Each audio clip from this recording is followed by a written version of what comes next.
Funny, isn't it? How the brightest stars fall the hardest. Heroes of old have become the villains of now, while those who use them as examples to mold themselves after struggle to come to grip with reality. Some accept it and fall down a spiral of identity crisis and depression, while others blindly protect the very person they believe their hero to be, as to not fall in the same pit of despair the others have. I ask you, for how much longer will you keep trying to believe in heroes that never fall, in angels that never sin, in legends that never die? Just how much more disappointment are you willing to take? Are you ever going to get tired of it? Or are you so lost that you must sacrifice any self worth you have in order to attain any kind of hope that you can find? Heroes are not perfect, and villains are not truly evil. To want to base yourself around someone you don't know is an act of those who don't know themselves, those lost in their own minds, a chaotic cloud of insecurity, desperate to find a shape to form itself into. But even worse are those who think the villains of whom these heroes fight are just plain bad. These blind fools have not realized that the villains they complain and curse so much about are merely part of them. Just as some fallen angels were once angels, some villains were also once heroes, or at least that is what they strived to be. They have been once a bright shine of hope, eager to help others and to be a hero themselves, a hero like the ones they had seen so many times. Does that sound familiar? But somewhere along the way, they gave up on being good. And those that think that giving up on something you have dreamt your whole life is easy and simple to move on from probably never had it to do it themselves. Either that, or they simply did it for reasons other than when giving up is the last thing you want to do, even when considering death as an option. To live without a dream is to live in a nightmare.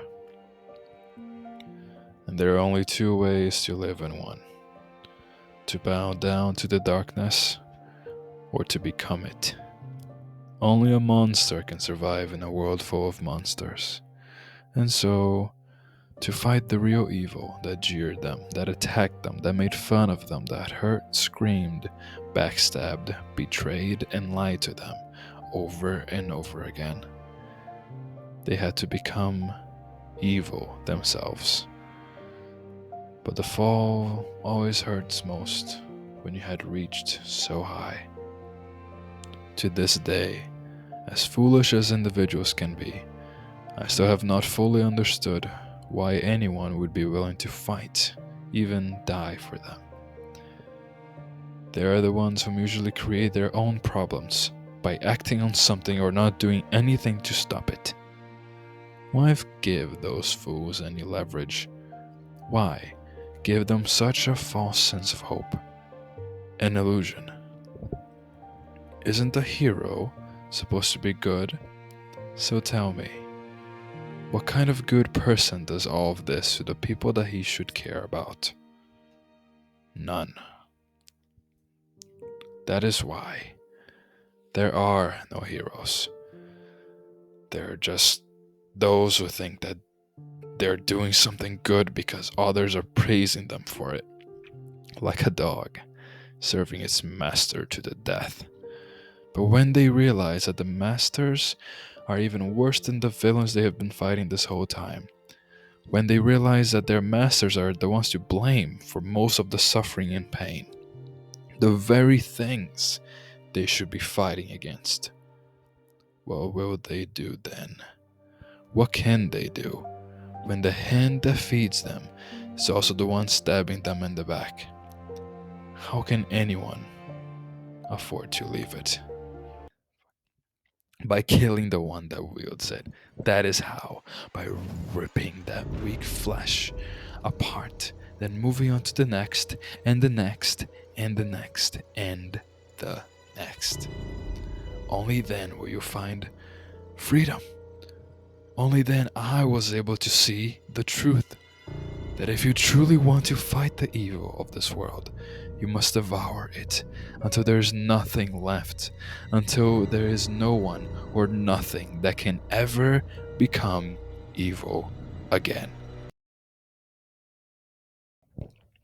But by doing so, you end up being seen as the evil one. So, if doing something that a hero is meant to do makes you a villain, then such title can never truly exist in this world. Therefore,